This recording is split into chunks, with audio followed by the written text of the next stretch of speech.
Pre-Calculus Probability and Statistics Unit, Lesson 8, Summarizing Data. In this lesson, we want to distinguish between the two types of variables, find measures of center and spread, and data displays, and then we'll compare distributions using that. So we talked about how we're going to collect data in different ways and make sure that we have something unbiased, but once we get a sample of n that's taken, we're going to measure one or more variables, and those variables can be one of two main types. There are numerical variables where the values are numbers such as height, salary, weight. And then there are categorical variables where the values are words or symbols like eye color or blood type.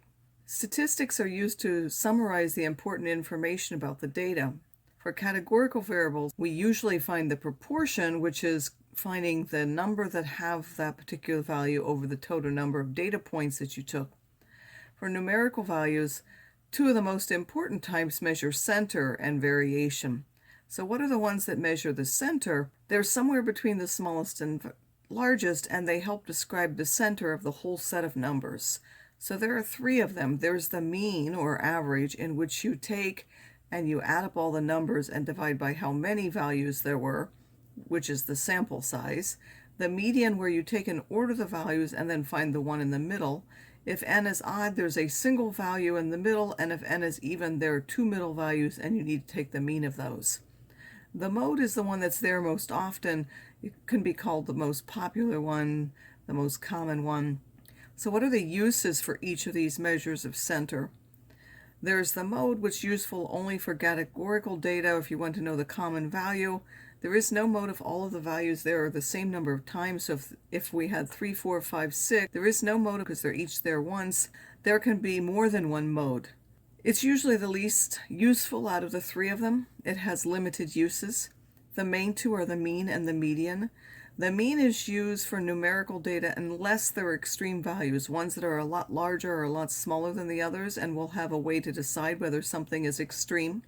And the reason for this is because the mean gets pulled toward the extreme value.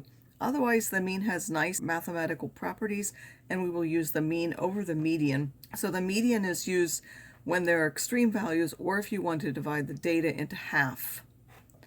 So for a sample of 10 people who do regular cardio exercise, a health center measured the form of this exercise as running, walking, swimming, or other, and the time spent doing that exercise. Find the proportion who run. For the time, find the mean, the median, the mode. Are the three measures of center similar or different? So in our Texas Instrument, again, we can go to Stat. You'll go to Edit, and I've already entered the data, so I went to L1. If I wanted to get rid of this data, I would go up to the column and push Clear, and that would get rid of all of the values. But I put in the numbers. I would put 30, enter, 20, enter, 40, enter, and so on. And by the way, when you're done, always double check that your data is input correctly, because if you don't have the data in correctly, what you get out will not be correct. Then you're going to go to Stat. You're going to go to Calculate. You want one variable, statistics. This is set on L2, but my data was in L1, so I'm going to go second, and above the 1 is that little blue L1 that I hit enter. There are no frequencies, and I put calculate, and that will give me these values. The sample mean is 48. I have to go down, and that's the smallest value. That's what are called quartiles. We're going to come back to that. There's the median, which is 35. There's the third quartile, the maximum number, and then there are numbers that we're going to get to. There's S of x is the standard deviation that we want to find. The only one not there is the mode. That one you simply have to look and see which one's there, the most common. And these are not very similar here. Why? The mean and the median are close to the center. The mean is significantly larger because it's pulled toward that large value of 120. So now what's a distribution? It's a way of organizing the data so that we can sort of see how they're spread out over the different values. And we do that in either tables or graphs. And there are lots of different kinds of graphs. Circle graphs is when you take categorical variable usually and look at the proportion of each value and then divide the circle up accordingly. A line plot where you take and put a number line and then you put X's above it to show how many of each. Or if it's category, it wouldn't be a number line. You would just put the different values. There's stem and leaf plot, where the stems are every digit except the last one, and then the leaves are just the last digit. box plot using 4 parts that we're going to talk about. A bar graph, I hope everyone knows, is when you simply look at for a single value, what's the height, and then if you group values together, you connect them, and then that's called a histogram. Any one of those distributions will show, as I said, how those values are spread out. They're symmetric if the values are split about the same on both sides, in which case the mean and the median are the same. It's called skewed to the right if there are some very large values, and in that case the mean will be bigger than the median because those large values will pull it towards their direction. And then left skewed is when there's some very small values, and again the mean gets pulled toward those values, in which case if it's left skewed, the mean will be less than the median. Now when we take data points, sometimes we can get a lot of values in here and then just get a single value from here. We might call that an outlier because it's a lot bigger or smaller than the rest. Outliers can also be mistakes in the data where you got something, so you always want to look into those to whether it was a mistake or not, but they always contain important information about your data set. So the mean is affected by outliers, and we want to be able to identify them. So again, the quartiles take the data and divide it up into 4 equal parts. There's the first quartile, which is the median of the lower half, the median, which is the second quartile, the third quartile, which is the median of the upper half or bigger half of the data, and then the interquartile range, which is just the difference between the upper and the lower. So we're going to decide if a value is an outlier if we're going to calculate 2 limits, Q1 minus 1.5 IQR and Q3 plus 1.5 IQR. And we're going to look, if it's either smaller than this one or bigger than this one, we're going to say that that value is an outlier. So as a second example, we have this dot plot. The number of students giving a certain score or quiz are shown. So this could be called a dot plot or a line plot because we put the numbers on a line and we've marked them. Find the mean, median, mode. Which measure of center do you think is better here? Does the value of 3 affect the mean? Discuss the shape of the distribution. So again, you would first go to edit again. So you would go to stat, and now you want to go to edit. Again, I've already entered the data just to make it clear, but you would put what? You would put the different values 3, 6, 7, 8, 9, and 10 in one column. I put it in L2. And then this column, this tells you how many. So there's 1, 3. There are 7 6s. So this one is a frequency telling how many of these values there are. Now I could put in 3 and then I would have to put in 6 7 times. I would have a much longer data set here, but I could do that also. But it's easier to use the frequencies.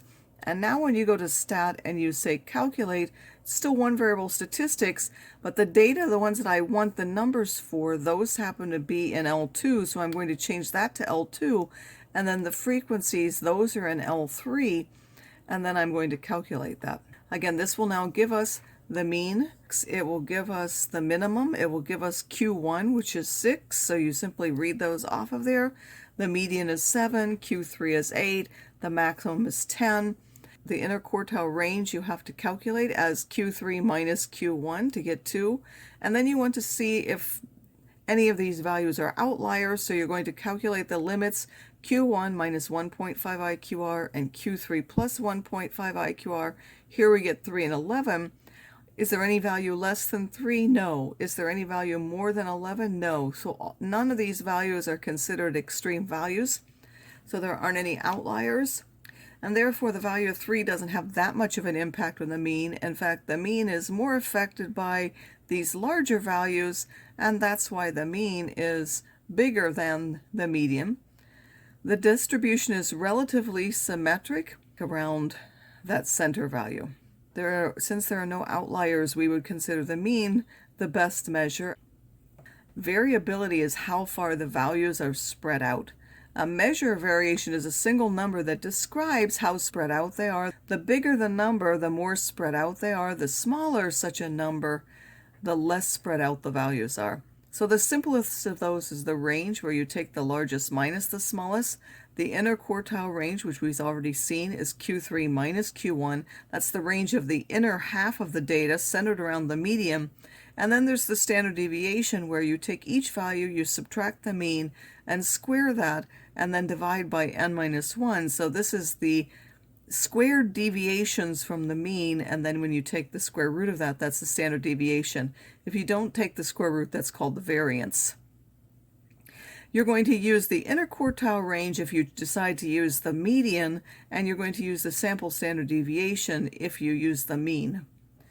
But even if you decide to use the mean, a box plot which uses the quartiles can be used to show the shape of the data and how clustered they are around the median. So we want to look at the minimum value, the first quartile, the median, the third quartile, and the maximum. You have some number line, you put a dot for each one, then you put a box through the first and third quartiles, a line through the median, and then what are called whiskers out to the smallest and largest values. Now, if there are outliers, you don't want to go out to the outlier, so you put the outlier as a separate point. Whatever values you said were the outliers, you put them, and then you go out only to the next smallest data point in this one, and then the next largest. So if this is the largest, you would go down one and go out to that one if the largest were an outlier. We can get that from StatPlot, and we're going to use the modified box plots, which looks at the outliers and takes them out. And that's option 4 in the TI-84. So now again, we have the data for 2 students. Again, I have already entered that data. You would go to Stat again, Edit. If these were filled, you could put them in L1 and L2. I just happen to put them in L4 and L5 so that I didn't have to get rid of that data. Again, when you're done, double check that you've entered your data correctly, because it's one of the most common mistakes is to not check your data. I'm going to do one statistics once. There are 2 variable statistics, but they don't give everything, so I'm going to do 1 variable. Now I want what? I want to change the first one was in L4. There aren't any frequencies, so in the frequency list, I'm now going to clear that out, and then I'm going to put enter. It will calculate my 1 variable statistics. I've also found the limits for the outliers. If you look, all of the values for student A are between there, so A has no outliers. Then I'm going to do it again for the second one. In this case, that's an L5, and again, there are no frequencies for that one. So I just leave that empty, and now that will calculate all of these values here. We calculate the limits for the outliers again, and now we look, this one has a 65, which is less than that 70.5. All the rest of the values are between there, so that 65 is an outlier.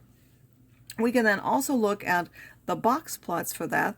That's up in StatPlot. First of all, make sure that if you have y equals, that you clear out any functions, or it will attempt to graph those on your plot. In fact, sometimes it can keep your plot from graphing correctly. So again, always double check that you've cleared out any functions from there. Also set your window. We have values that go from, say, 60 to 100, so I'm going to go from 60 to 100 so that it matches my graph, and they went up by 10, so I'm going to go up by 10s. Then I have to go to second StatPlot. I have to turn my plots on. So I'm going to turn on the first plot. I'm going to make sure option 4 is highlighted. That is the box plot that shows outliers. And then my first variable was an L4, so I'm going to put L4. That one's going to graph in blue.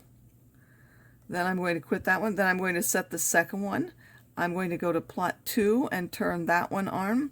That one also I want to be a box plot. That one, the x's were in variable 5, so I'm going to put variable 5. They each have a frequency of 1. And now I can graph those, and it will show both of the box plots.